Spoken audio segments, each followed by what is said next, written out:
Okay, in the first part of a two-part series on the judicial branch, and probably deserves more than that, but it usually does come at the end of every year, and we're generally pressed for time. The first part will talk about the structure of the court system, the federal court system, and then the second part, that I'll record later, deals with particularly the Supreme Court at the top of everything. So you should have looked at a series of slides that graphically lay out the court structure.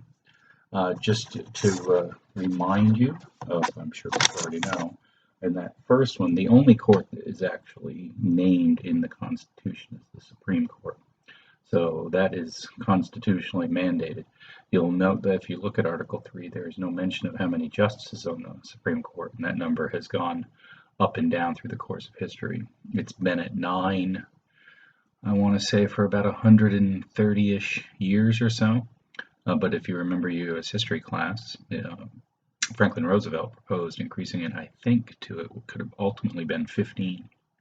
I don't think that was very practical, and you probably learned about the political consequences for Roosevelt by making that proposal. Looking under it, you see there's a whole series of smaller courts that have been created by law. Probably the ones I want to highlight, and it'll come back in the other two slides that show maps of the country and then of Virginia. The first, if you'll see at the trial court level, are the U.S. district courts.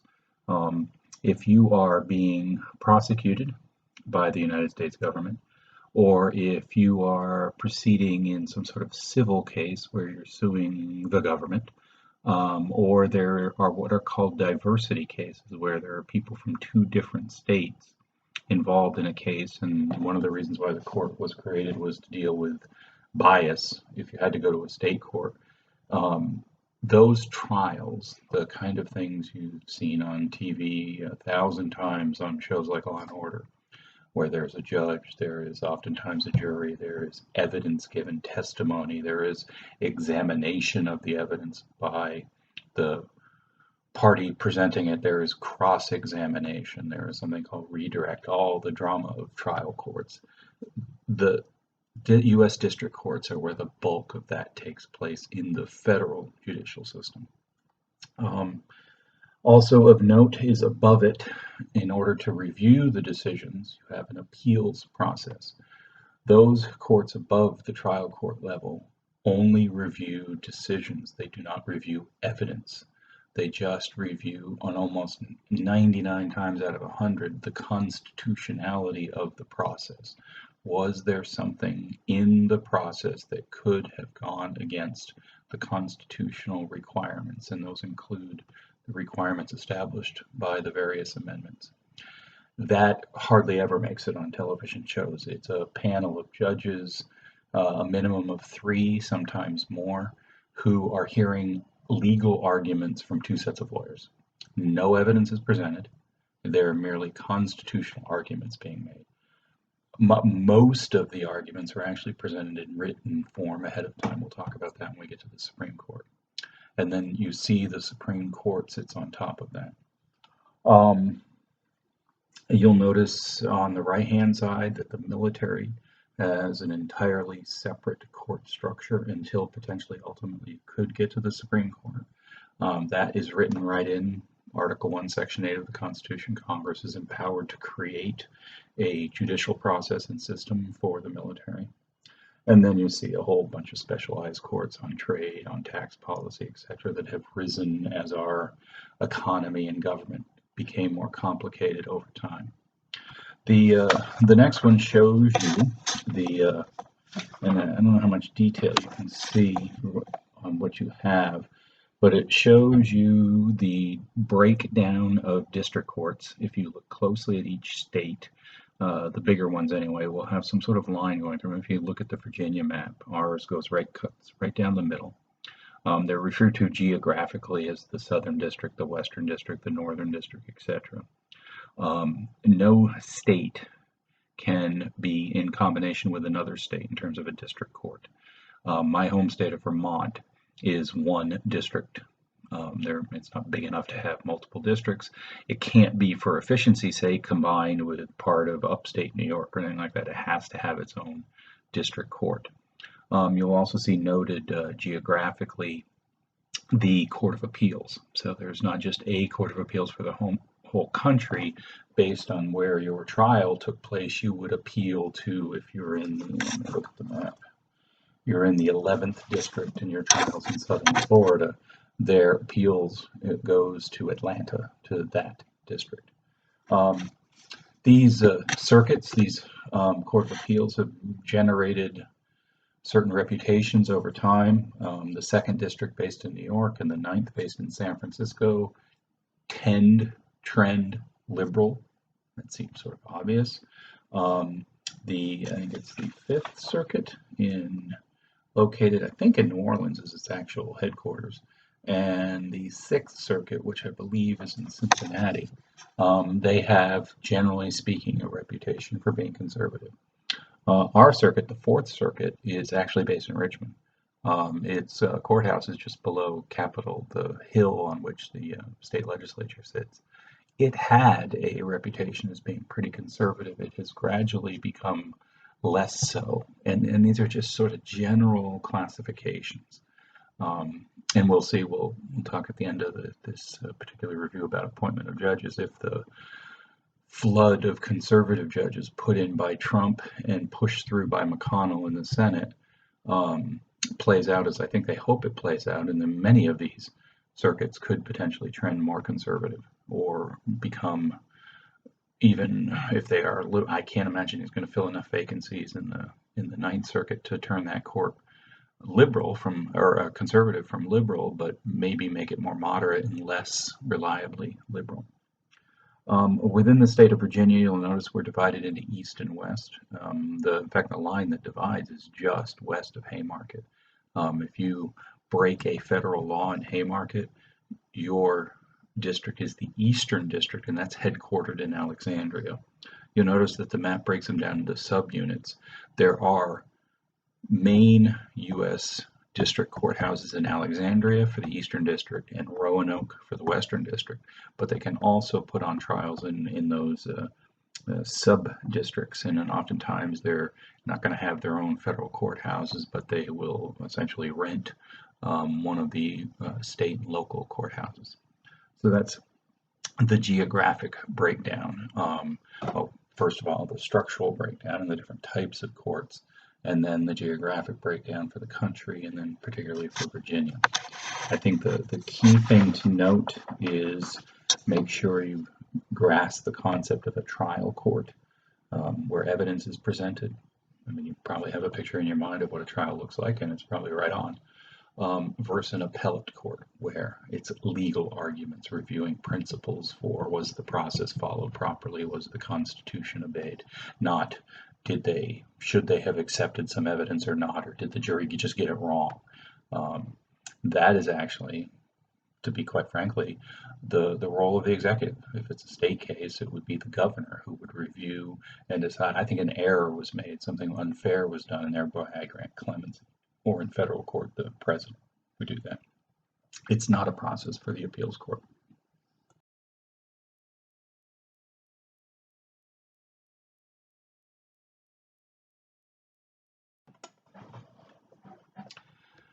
Okay, these next couple of slides are very important in that the bulk of court cases in this country take place at the state level. And that is a separate judicial system in each state.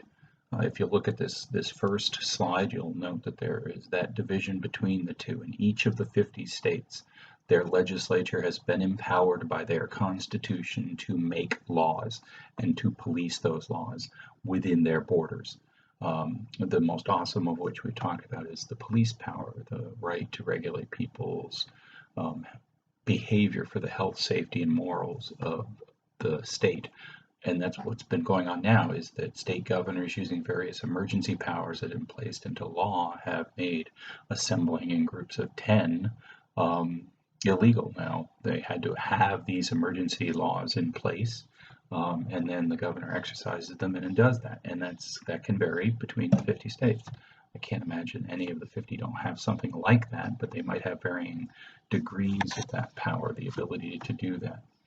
If you are violating that, or if you're violating just a mere speeding or whatever, you stay on the right side of that line. You go to the by region where the crime occurred, to that court to have your trial, as we mentioned about, evidence is presented, etc. If you are found not guilty, it's over. The right to be protected from double jeopardy, to be put on trial for the same crime twice, has been extended, something we'll talk about in future lessons, to include state cases. It's done. And the state prosecutor may feel there were mistakes here, but they do not have the ability to appeal. Now, however, if you're convicted, you have the right to appeal to the next highest court. Now, that court may not take your case, but you have that right.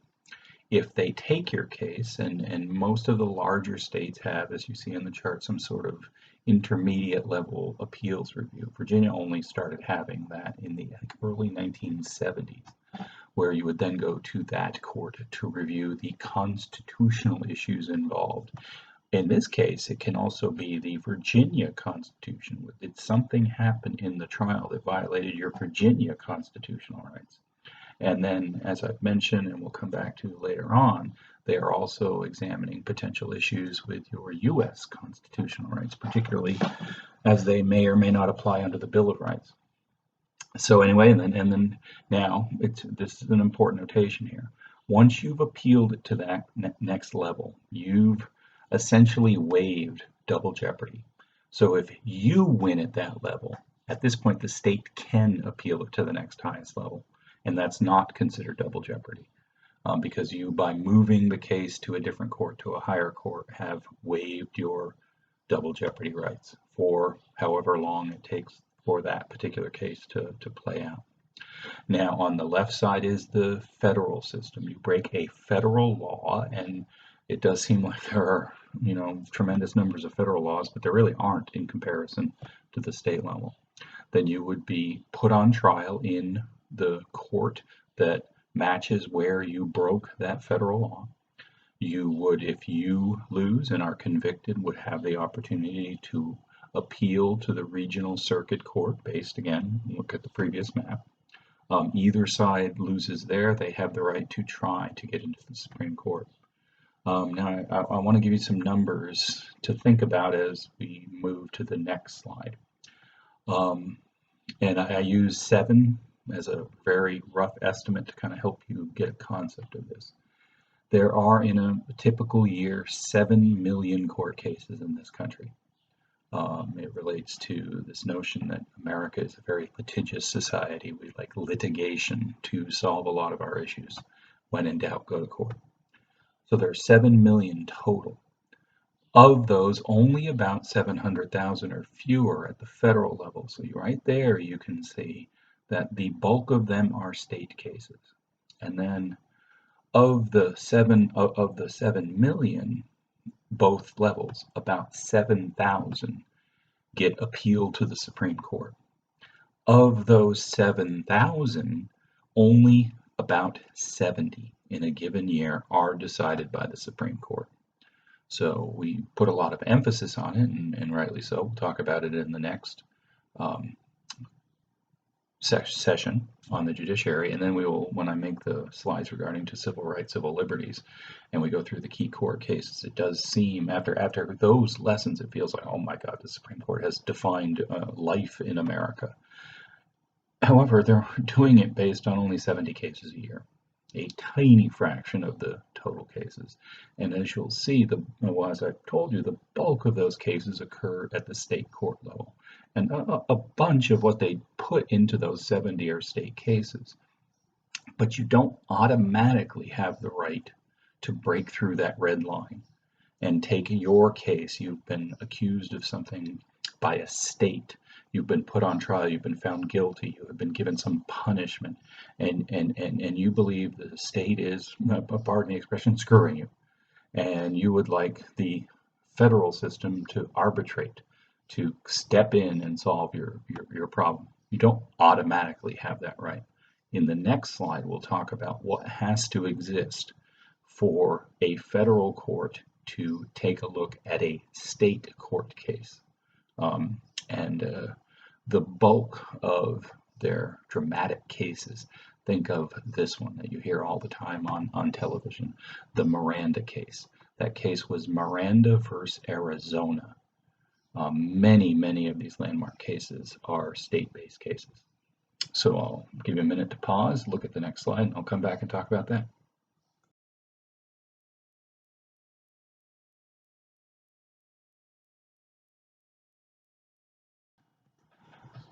One of the best ways, and you see it on the slide, to refer to this issue of what does it take to move your case from the Virginia system to the federal system for review is that phrase, a federal question arises.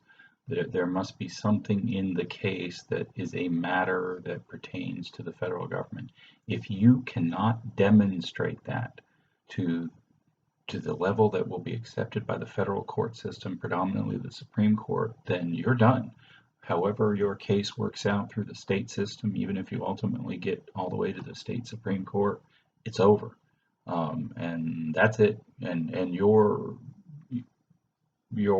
options are then to appeal to the governor for his clemency power, or just suck it up and take the punishment. So there has to be a federal question. Those can arise, if you look at the slide, in three potential areas. One is that your case somehow touches upon an existing federal law. And given the evolution of our federal government from the beginning of the 21st century, there are a lot more federal laws. So it is possible that your case could relate to something dealing with federal law, and you want to make the case, no pun intended, to the federal court system that what the state did is contrary to federal law. The next one is there something in your case that relates to the text of the Constitution? And I think we got to go way back, just over 200 years, to the best case to illustrate this, and I believe the first case to illustrate this is Mcculloch versus Maryland. The Congress created the second bank of the United States. Great. Mcculloch was the head teller at the Baltimore branch. He was told to pay a tax to Maryland based on a law Maryland passed. He didn't. He was prosecuted under that law. He then appealed it to the Supreme Court, and I bring this one up because it touches on both of the first two here. One is was the law that created the Bank of the United States. I am a representative of this institution, and I believe that what you're doing is interfering with what that is. And then, of course, the other question related to the second one was, could the bank even be created under federal law? And in one swoop, John Marshall made two very profound rulings. One is, in the text of the Constitution, yes, Congress had, in this particular instance, the constitutional right to create a bank. And that bank, using the supremacy clause, was therefore untouchable to state law. So the tax that Maryland was expecting from the U.S. bank was unconstitutional. So that was sort of a two for the price of one case. So if you can make the case, again, make the argument to the Supreme Court, to the federal system, that something that was being done to you in the state system was contrary to federal law or contrary to the text of the Constitution, which of the three is probably the least likely, because, as you know, our Constitution is not very long or detailed. Now, the final one, the mother lode of creating cases from the state court level to the federal system, is the Bill of Rights, is all the amendments, in particular the 14th Amendment, something we will talk about tremendously in the units that I'll put out there around the end of spring break. Those are the ones that draw the most business for the federal court system. Now, you notice on the slide I mentioned a case from 20 years ago having to do with the elections for the election for president and what happened in Florida. Al Gore was pursuing legal actions. Remember, voting is a state process. The process for choosing electors is a state process. He was pursuing his case under Florida law in the Florida system, and he was winning time after time after time, including in the Florida Supreme Court. The Florida system allows for the election of judges, and the bulk of the judges at the time on the Florida Supreme Court were Democrats.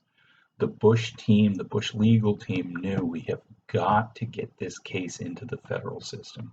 Otherwise we're losing. It's just lost. It's done. So they attempted all three arguments to get the case fast-tracked into the Circuit Court in Atlanta and then on to D.C. to the Supreme Court. And they had arguments for all three. They thought, their lawyers thought, their strongest argument had dealt with a federal law. There was a law passed after the controversial election of, I believe it was Benjamin Harrison in 1888, the previous time when the winning president in the Electoral College got fewer votes, called the Electoral Count Act. And the provision they were focusing on was a requirement that the election is held on November whatever, and then appeals, the process is followed afterwards, that you cannot change any rules of the election after Election Day. And the Bush team thought they had it because the Florida election law that existed on Election Day set a certain deadline. I think it was some date in late November, when the state government certified that the 27 electoral votes are for so-and-so. That happened. The Secretary of State was a Republican. She certified the votes for George W. Bush. It was after that the Supreme Court of Florida said, we can push that back X number of days. We can allow for this amount of recounting. Bush's team thought that was a clear violation of the Electoral Count Act. They also made a side argument that Florida was going beyond the flexibility provided to states in conducting the Electoral College process provided in the text of the Constitution. I think they would agree that was probably their weakest point. They also had a side point that the 14th Amendment could be involved because the counting was a smorgasbord of different processes going on in the various counties of Florida. And one of the major provisions of the 14th Amendment is the Equal Protection Clause, that laws must treat everybody equally in the state. They made that case too. It goes to the Supreme Court, the federal system, first to Atlanta and then to Washington, D.C. And they win not on their strongest argument. They felt it was the Electoral College Act. Where they ultimately win, where the Supreme Court just says this is over, that Sunday, I think it was a Sunday decision or a Saturday decision in early December, was the 14th Amendment process. They said it was unconstitutional because some counties were being very flexible in counting these poorly marked or mismarked ballots, and other counties weren't being. And they said, well, wait a minute, that is violating the Equal Protection Clause.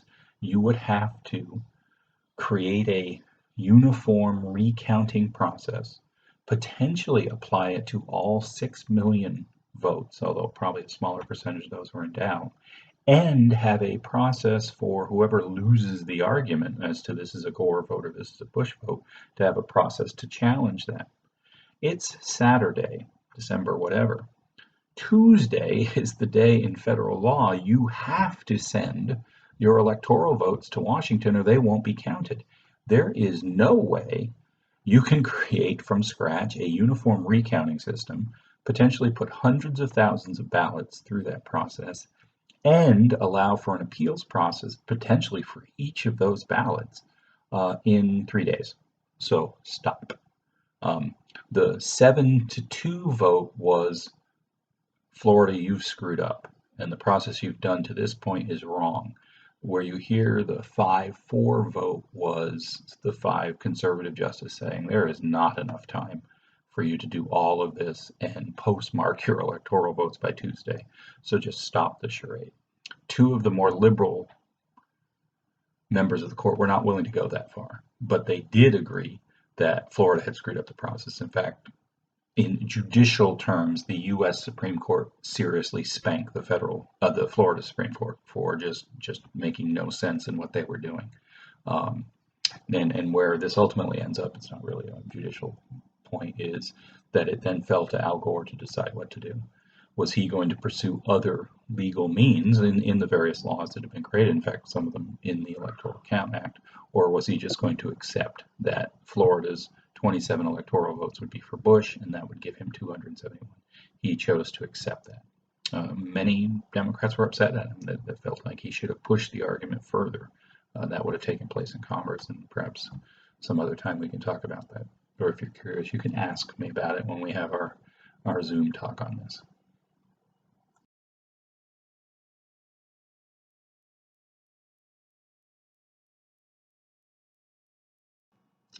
All right, the first of these 3 slides in this series is just a discussion that we were going to have in class. We're going to focus particularly on the Supreme Court. You could consider it for any of the lower courts, but if you're President of the United States, or if you're advising the President of the United States on appointments, the occasional Supreme Court appointment, what are you looking for? So just ponder that, and maybe we can electronically talk about that at some point in the future.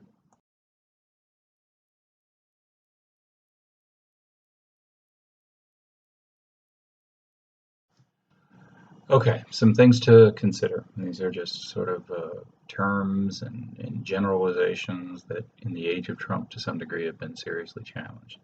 The first is you're generally going to pick people who believe judicially as you and your party believe. You're going to try to do the best you can from their prior writings, from their prior decisions, if they had been a judge, perhaps if their prior political behavior is. Do they view the judicial world as your version of the Republican Party thinks, as your version of the Democratic Party thinks?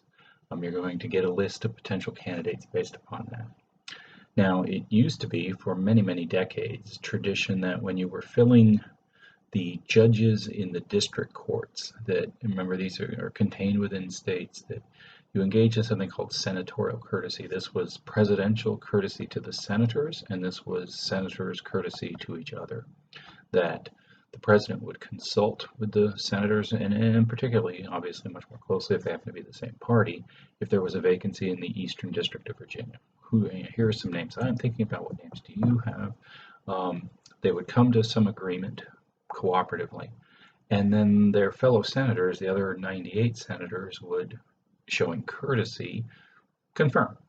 There would always be some, if this was a Republican, there would be some hardcore Democrats who wouldn't confirm any of them, and vice versa, but generally the courtesy followed through.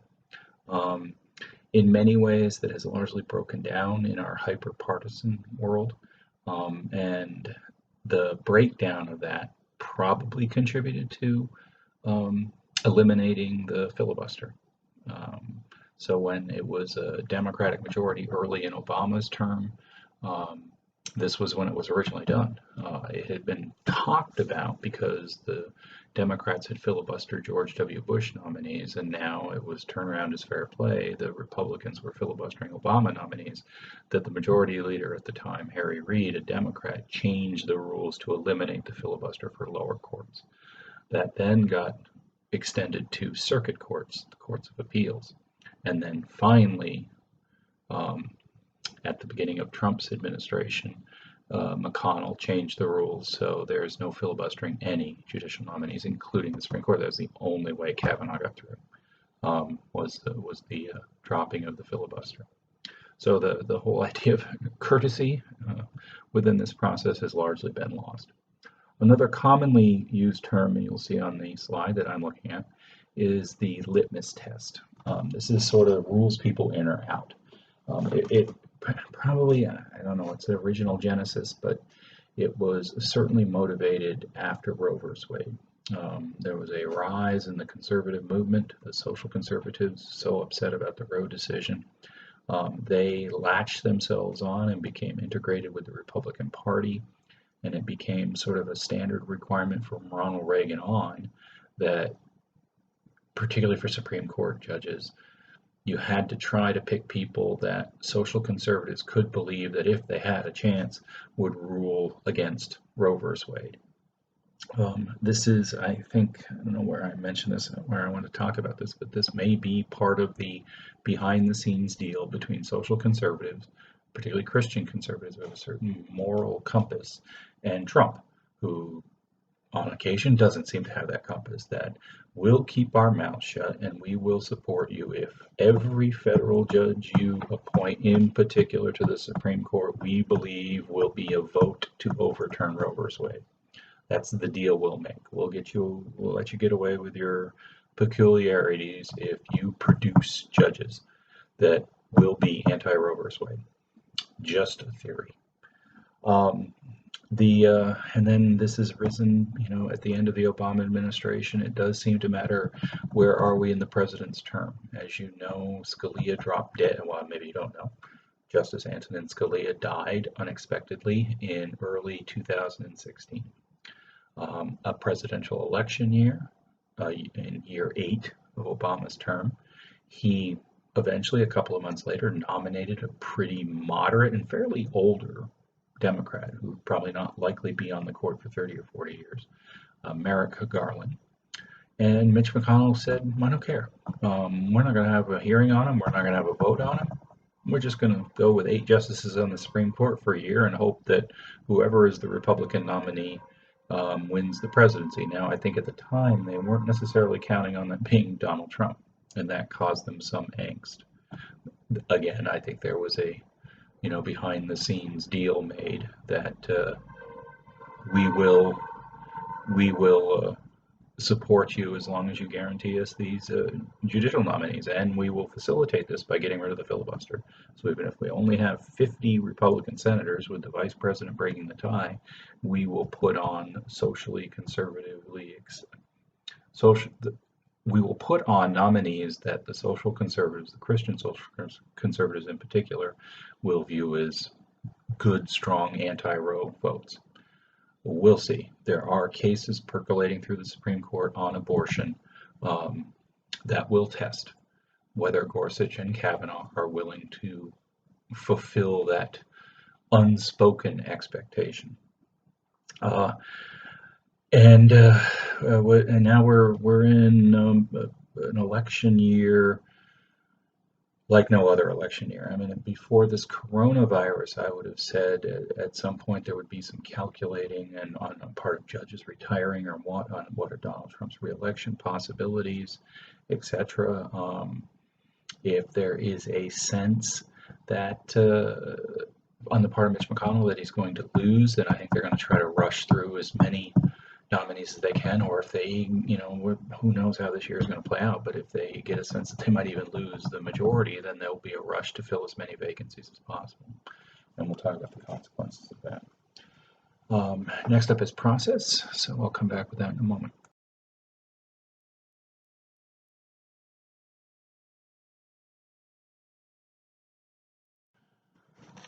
Okay, finally, on the last slide is a rather simplistic summary of the process, and focusing principally on the Supreme Court because and they're the most important, but they're, however, the most rare. This is going on for all federal court appointees. The Court of Appeals, particularly the D.C. Circuit, which handles a lot of federal business.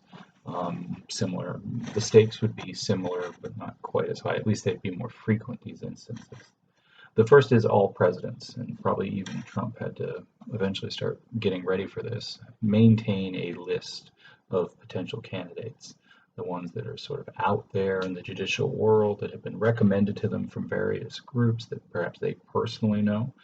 Remember, many of them are lawyers. Obama was a constitutional lawyer, so he probably just from his professional life knew of some potential candidates.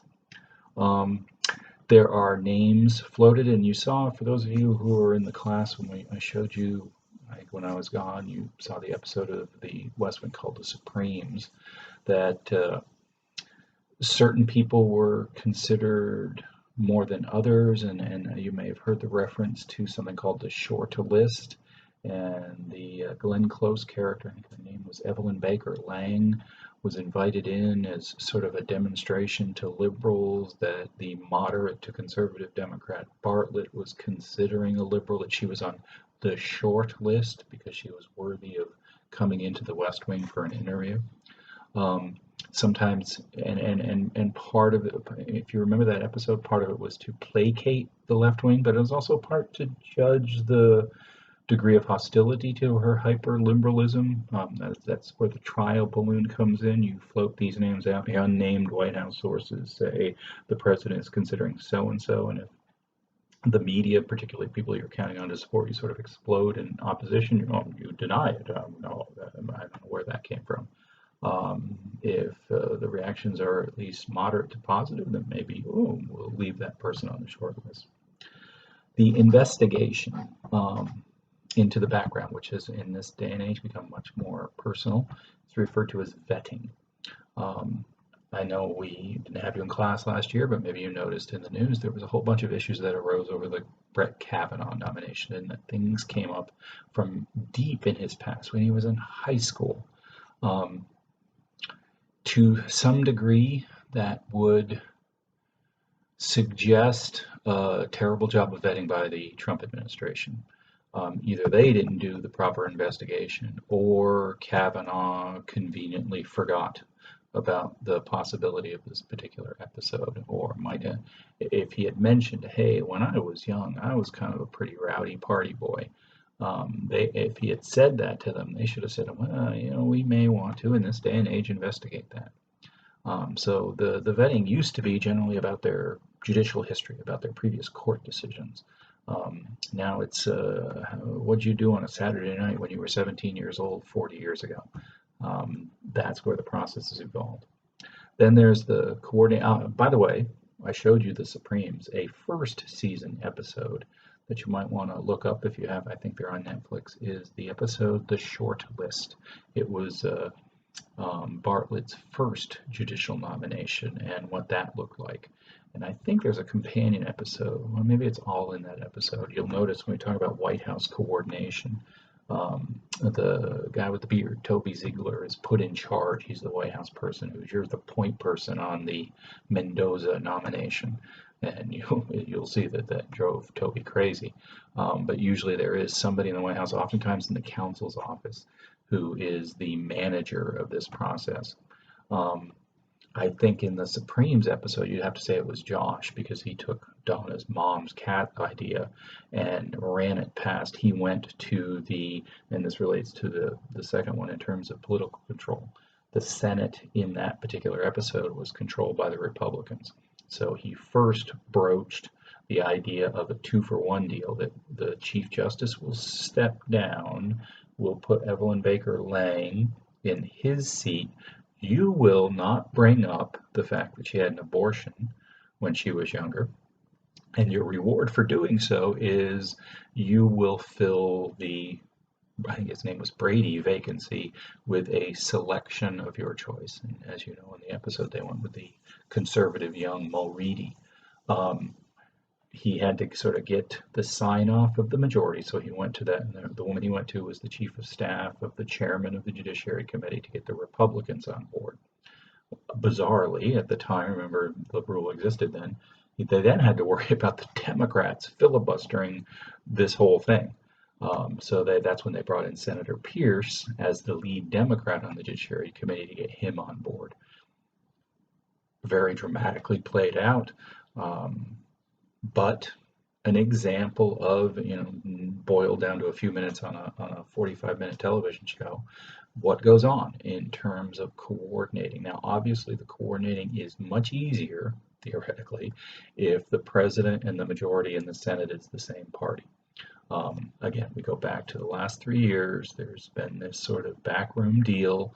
McConnell will take whoever Trump says, as long as they are legit conservative, and they've run into some trouble with some rather borderline not qualified candidates, and he will ram them through, only having to hold 50 of the 53 Republicans, and not have to worry about any Democrats whatsoever. Let's see. Yeah, discussion. I would have loved to have had a discussion with you. Maybe we can try this online. Do you think for the Supreme Court, or for appellate courts, or for all federal courts, that the filibuster should be restored? pros or cons in various circumstances. Democratic president, Republican Senate, or vice versa, or issues even when the control is the same. And then the other one is the lifetime terms. One of the factors that gave, if you recall in the episode, for those of you who watched it, Toby cause and made the president quite upset was the Republicans picked a very young conservative Republican who, decent health, and if he avoids the coronavirus, could have been on the court for 30 or 40 years.